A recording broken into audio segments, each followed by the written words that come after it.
Hi, everybody, and welcome. We have a truly spectacular show today with a spectacular woman. Her name is Nina Richardson. She is a member of the advisory board of the Exceptional Women Awardees Foundation. She has built an amazing career in technology and also in being on board. So we have a lot to learn from her, and I look forward to introducing you in a few moments. I'm Lorraine Siegel. I'm the founder, chair, and CEO of the Exceptional Women Awardees Foundation. Our mission is to enable high-level women to reach their dreams. Why did I start this foundation? Well, I never had a guide or a mentor. Early in my career as a lawyer, then as CEO of a number of companies, even as a board director, I never had anybody to turn to who would guide me and show me the way.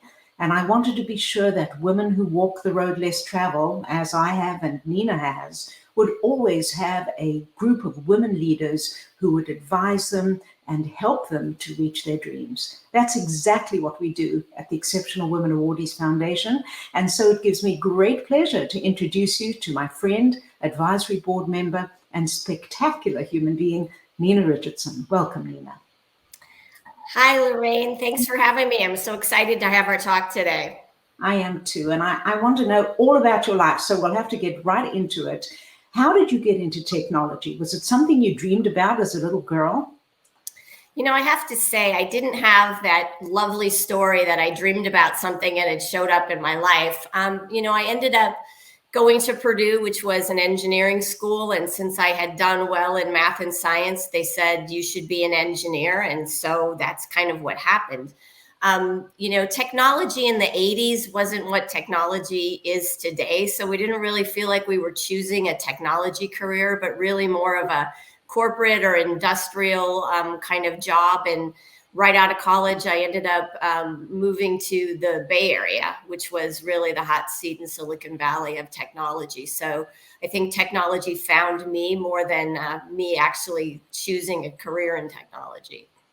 Well, it's no doubt that you progressed really, really fast. And so I don't know what happened before Flextronics. So tell me a little bit before Flextronics and then when you went to Flextronics, and then we'll go from there. Okay. So right out of school, I took a job at Hughes Aircraft Ground Systems Group in Southern California. Back in the 80s, when you graduated from an engineering school, most of the time you went to one of the big companies and got on a rotation program to really kind of have your next level of training before you actually started your career. So I worked at Hughes for 2 years in a rotation program, which was really interesting and fun. Talk about the road less traveled. I was on a rotation program. I was one of 20 engineers. I was the only woman. I was also the only woman they had ever hired into the program in all of, I think, 7 years that they'd had the program and stuff in place. So it was really kind of a surprise when I got there and found out that that was the case. But it was an introduction kind of to the world of being in, a woman in a world where there were nobody else, no other people to look up to figure out kind of what to do in a career. So I spent some time there. And then my husband at the time decided he wanted to move to Northern California to go to the California Culinary Academy. And so I went the very old-fashioned way and pulled out the newspaper and looked for a job, and happened to find a job at Flextronics, which is now Flex. It's a huge contract manufacturing business, but it was really kind of a new thing at the time. And I was the first degreed manufacturing engineer that Flex had ever hired, which must seem amazing now, considering how many hundreds of thousands of people have been through those gates. But I had my first job and I laid out the entire factory. I was 24 years old. At Hughes, we had, very, very limited amount of real work. And then suddenly I came to the Valley and got opportunities to really do things that I had no idea how to do. But my first project was to relay out the factory, manage all of the equipment and everything. And that was really kind of the start of my career in technology. That's amazing. Nina, when I think about it, you, first of all, being the only woman, and then what you've said is so critical for so many of our women leaders, that you really didn't know how to do the job, but you did it anyway. And that's something that a lot of men do. They go for jobs that they don't know how to do, and they're perfectly confident that they'll learn it on the job. And many women pull back from those kinds of opportunities. So I'm so glad you said that, because it's a tremendous lesson for people who are talented and have the skills to really go ahead and hold themselves back because of confidence. I want to encourage our viewers, please, to join us and put questions into LinkedIn or Facebook or wherever you happen to be joining and streaming this program, because Nina's here. She's going to answer your questions if you put them in. And so I hope that you'll have the opportunity to do that. So let's go back to Flex for a moment, because that is a company that, certainly for those in technology and those in Silicon Valley, is a brand name that everybody knows. You eventually became quite senior there. And why did you leave? Well, it's interesting. I mean, I was what they called a reflex, because I was back and forth at Flextronics a couple of times. I ended up going back and forth between being more of an individual contributor as, either a quality engineer or manufacturing engineer.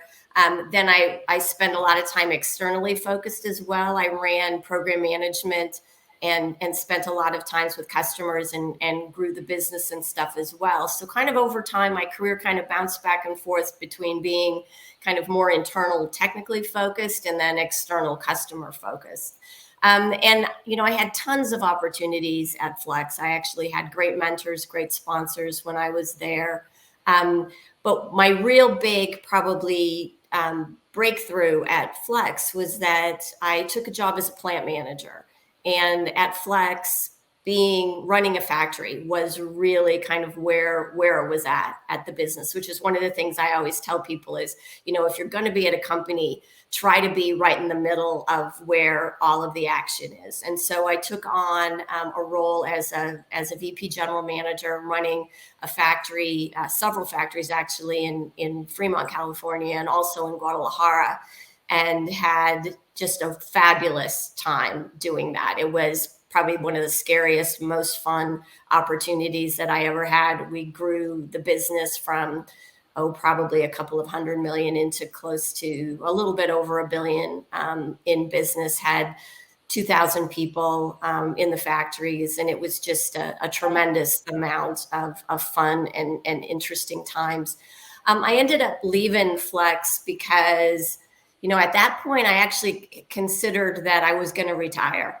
And it was a little bit early in my career to make that decision. But my husband and I started a business, and I was kind of focused on doing some other things for a period of time. And then over a period of time, did some consulting for a variety of different friends, mostly, that ended up taking me, to Tesla for a little bit and then eventually to GoPro. Well, that's amazing. So I want to go to the idea of supply chain for a moment, because I know that you were doing supply chain before it was a thing. Could you talk a little bit about that? Yeah. So, I started my career kind of in the back end, right? So in the manufacturing, the logistics, the fulfillment side of the business, which is really what a lot of people consider the supply chain. I also then expanded into more of the engineering side. So I would often run engineering, and then that product development piece tied into the manufacturing and back-end supply chain. But in those days, supply chain was the least sexiest thing that you could imagine. And now it's certainly become quite an important thing in the world. But it's an incredibly complex area. And for 50 years, the electronics world spent most of its time trying to figure out how to move from fully vertically integrated factories to really using this global supply. And that supply might be in Europe, it might be, in Asia. And Flex was at the beginning of a lot of that outsourcing of manufacturing. And now, after 50 years of us chasing the leanest, most cost-effective, efficient supply chains, people started realizing that the resilience in the supply chain is really an important piece now. And so you're seeing a lot of change in the industry, a lot of decisions being made by people to figure out, well, not only do we want it cheap, but it has to be effective, and it has to be able to be resilient and respond to things. I mean, whether it's semiconductors or, baby formula, supply chain is now a completely, the cool thing to be in. There's like memes now of supply chain, and before you had to explain to people even what it was. Yeah, it's hot, that's for sure. I mean, the COVID created a whole supply chain analysis in our medical products, and now semiconductors and microchip and just about everything. Supply chain has become a critical issue for literally every single thing in the consumer market as well. And we'll come back to that as a little bit later. But one of the things that you have said to me during our conversations before the show is that when you joined GoPro, you were the adult supervision. Do you want to give us a little more on that? Yeah, so it's an interesting thing. So Nick Woodman, who is the CEO of GoPro, had actually started the company, and the company had been around for 13 years and had been profitable and had been growing and was a well-established business. And so I started at GoPro with the intention of really getting it ready to go public. And so we spent a little bit over a year getting that ready, which meant that we could reliably introduce products, deliver the financial performance of the business. And so we IPO'd the company, which was great fun, and had just a stellar run. And I stayed for a couple reporting quarters after that before I officially really retired in 2015. So let's talk about that moment, because that's when I'm sure you became the hottest commodity to go on boards. And I think at last count, you have 8 boards, 4 private and 4 public. And so we decided to put a little fun video together about some of your board activity. Let's take a look at that.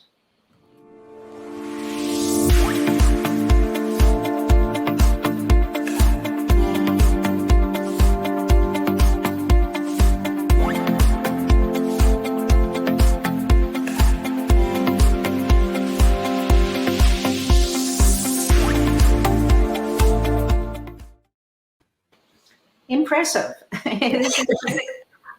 First of all, retired is not a word I would ever apply to, because I think you're probably busier now than you were when you were running a P&L.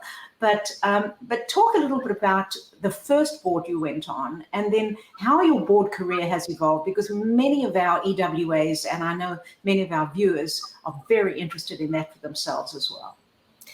So through my entire career, I don't think I was as purposeful as I probably should have been. But when I did retire from GoPro, I had a very specific intention of getting on public and private boards as my next part of my career. And so at that point, I told everybody I knew that this is what I wanted to do. These are the things that I thought I would bring to the table. I wanted to be involved in boards that were, I was always a from here to there kind of person. So I wanted, a dynamic kind of industry that was doing interesting things. I wanted to be in a company that I thought I could really make some contribution to, and it's been thrilling for me, because if you look at the amount of companies and stuff I've been on and, over this period of time, I have the opportunity to be involved in new technologies, semiconductor stuff, AI, a lot of medical products. I mean, it's like the cornucopia. You don't have to choose, which industry to be in. You get to touch and be connected to all of these great things. So it's an incredibly fun career. I got my first board through a good friend who had been on a bunch of boards and made a referral for me. And I think I've been on 6 public boards and 4 private. And out of all of those, only 1 came through a recruiter. All of the rest really came through relationships and stuff that I either built before or built subsequently. And I think that, just like in people's jobs, the way you get on boards is by having relationships and then demonstrating that you're able to deliver. And then, that kind of keeps the momentum and stuff going. Yeah, that's so true. And, that's why EWA is so important, because it's a network of women who are helping women. And that's very important, because the relationships are really what get you boards. And we've seen it with a number of our women being offered board opportunities that have come from within the network as well as external to the network. So I couldn't agree with you more. And it has to be intentional. It's something that you really focus on and put a lot of time and effort. It's almost like getting a job, applying for a job. You really do need to be focused on what industries, what kinds of environments, what management is culturally in sync with you, and so on. So very important issues. We have a number of questions out there. So let's bring up one, and remember to continue put in your questions. We love to hear from you. Let's see our first question coming up, which is from Darren in New York City. Oh, this is a good one, Nina. Do you see tech talent from outside the USA competing with our tech talent inside the US now because of remote working? What do you think?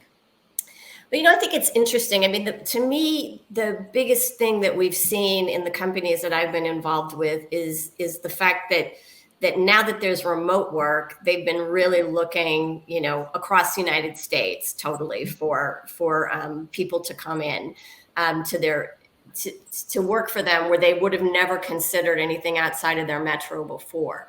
When I look to see whether tech talent is coming from the outside versus the inside due to remote, I would say that what's happened is really that the strategies that people have for talent tend to be regional, based on the availability of tech workers. But time change still kind of does make a difference in some respect. And so the jobs that you would have had normally in your metro area, now you can probably do across either the US. But it seems like most of the things that are happening external was the same kind of movement that had happened earlier, where people were looking to have either, areas of excellence in lower cost regions or areas of excellence where there was talent in pockets in places, as opposed to, I think, more of the typical US based remote work going to outside of the US. I think most of it's still staying in North America.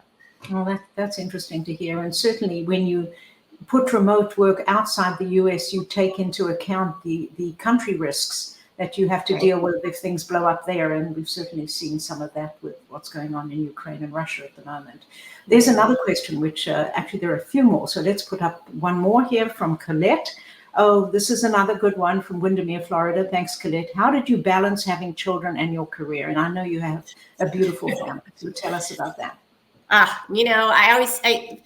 I don't think that anybody totally balances having children in their career. I think that the truth is that at various times, what is urgent and important is really kind of what dominates things and stuff in your life. I do think that you can figure out how to make all of those things work in your life, but there's a constant, I think, jiggering and rebalancing that takes place. And you make trade-offs. Everybody makes trade-offs. And so I think this viewpoint of it's all perfect and it all works all the time is probably a little bit of a fallacy. I think that we work really hard at figuring out how to keep all those balls and stuff in the air all the time.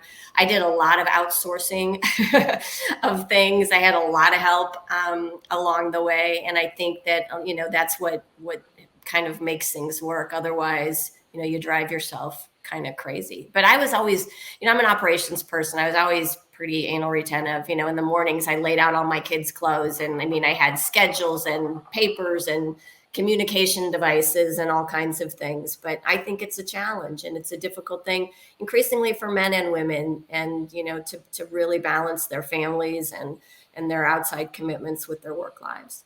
Yeah, I would agree with you. And yet today is easier by far than it was when you were early in your career and I was early in my career. Just even something as simple as having Amazon deliver rather than going off to the supermarket at midnight here in Los Angeles, where one or two supermarkets were open because that's the only time I had to do the shopping for the family. So yes, there's no doubt it is a balance, and nobody is ever balanced in that area.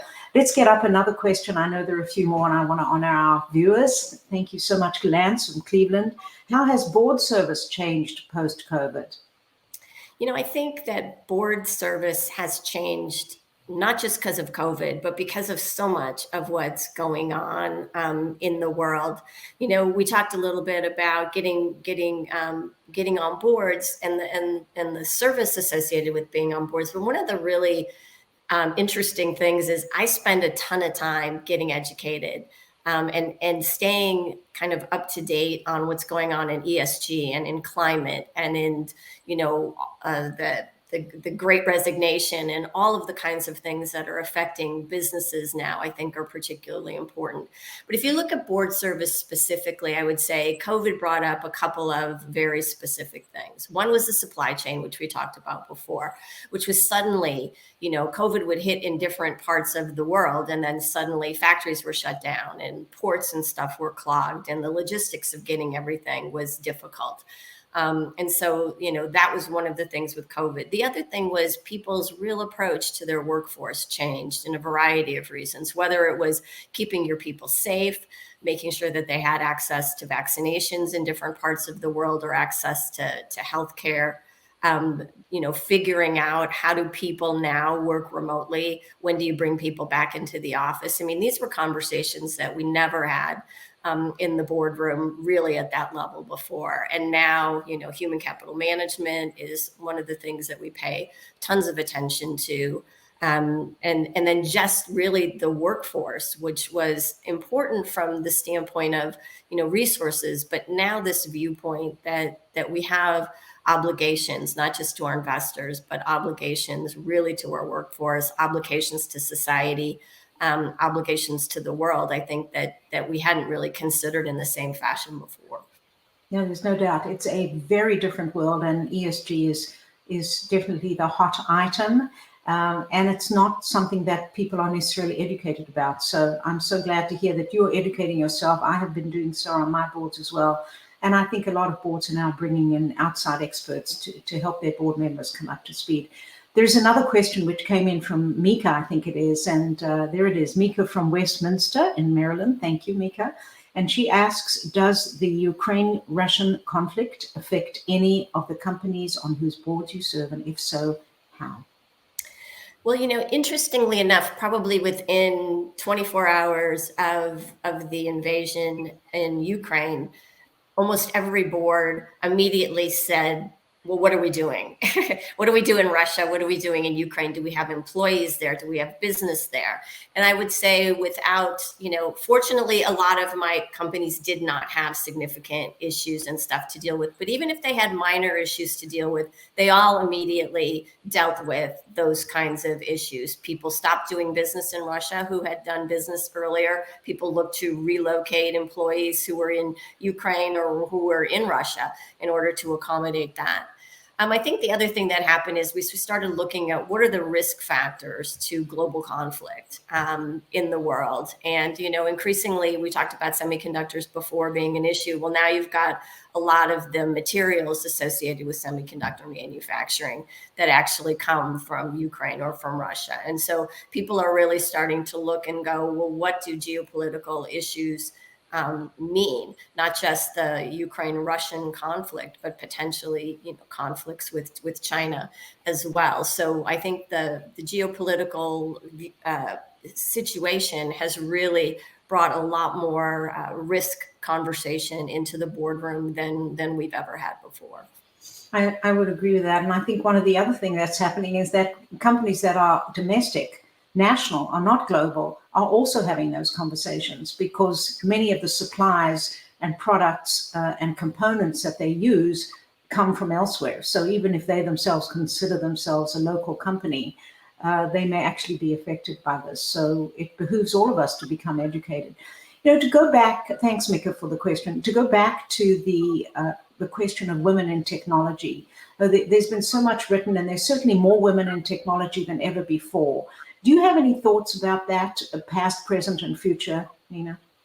Well, to me, it's great to see women in technology. For the longest period of time, I still remember sitting around, the design table and looking at things and recognizing that so often decisions in regard to products weren't being made with women in mind.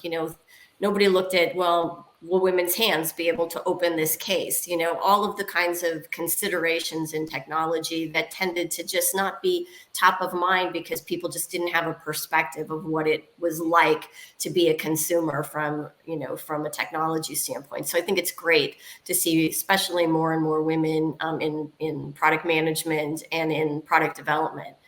I think the other piece to me that's really interesting is Femtech. You know, I've got a board that is a breast pump company called Willow Pump, which is, you know, a tremendous product that when you think about how long breast pumps have been around and how little innovation took place for women's products for such a long period of time, to see finally money and talent and thought is going now to products that in technology that affect women. And I think that that's a fabulous thing. So, you know, the more women I think we have in technology, the better products we're going to have, the more attention we're going to have to areas that have never been focused on in the past. You know, see fabulous women just doing great things in technology now. Yeah, I would agree with that. And I want to emphasize that is Femtech, not FinTech. Right. There's FinTech. Yes, Femtech.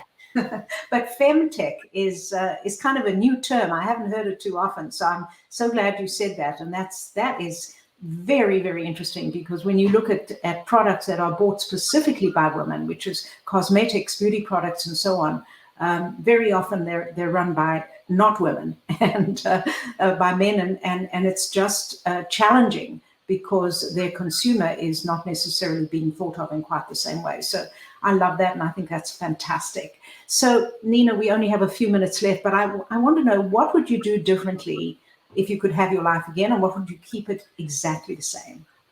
You know, I'm a no regrets person, so I wouldn't say I have any regrets. I think that for me, you know, it took me until I was kind of in my 40s, I think, to really have, you know, a stronger sense of who I am and what I want, and really not caring about what anybody else thinks about that part of my life. And so I wish I would have come to that, I think, earlier. And I think that it served me well to become more purposeful about what I spend my time in and what I endeavor to do. And so I think those are the two things, really, you know, kind of coming into your authentic self and really feeling comfortable with yourself.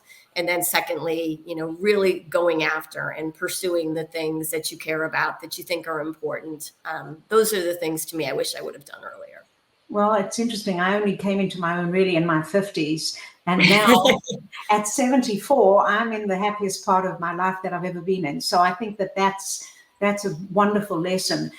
Nina, you're on 8 boards, as we said earlier. You're going to live to 110. What's next? What's next after this? And board service now is being termed out at between 70 and 75. So what's next? Ah, goodness. Well, I'm 63, so I've got a little time left on this, I think. You know, to me, what I'm doing now is probably spending more time with other women, younger women, you know, women who are at the same stage in their careers as I am now, because, you know, you do get to a certain age where I think giving back starts to really kind of hold a higher level of importance to you and more satisfying work. So I've been spending a lot of time with women, which has been so much fun. Yeah, I agree. And you know what? It just gets better every year that passes. So I have no fear of getting older, because it's more fun than it was when I was younger. So, which is great. And Nina, you've been a marvelous guest, and we hope we can have some more time with you in the future. Thank you so much for being with us today. Thanks so much for having me. And so, of course, it's not over, because we have another fabulous show planned for you. Just a week or so from now, we have 2 incredible Exceptional Women awardees. One of them is by the name of Kim Kopitz, and Kim is the president of the Opus Group, which is an event management company headquartered in Portland, Oregon. And with her, we will have Sarah Lehman. Sarah is the CEO of Zartico, which is a company heavily into data analytics in the travel industry. Both of these amazing women are Exceptional Women awardees, and they're going to talk about some of the most challenging areas post-COVID, and that's hospitality, travel, and also the analytics that go along with it. So I hope you join us for that show. I have a question that I want you to answer, and that is, Are you interested in a technology career? And if you are, please send me, my email is on the screen, send me your thoughts and we'll see how we can talk to you about it and answer your questions. Of course, we want you to go to Apple and also Spotify, put in a great review if you enjoyed the show, and also join us on our YouTube channel. We look forward to seeing you on the next show. Thanks for being with us, everyone. Have a great week.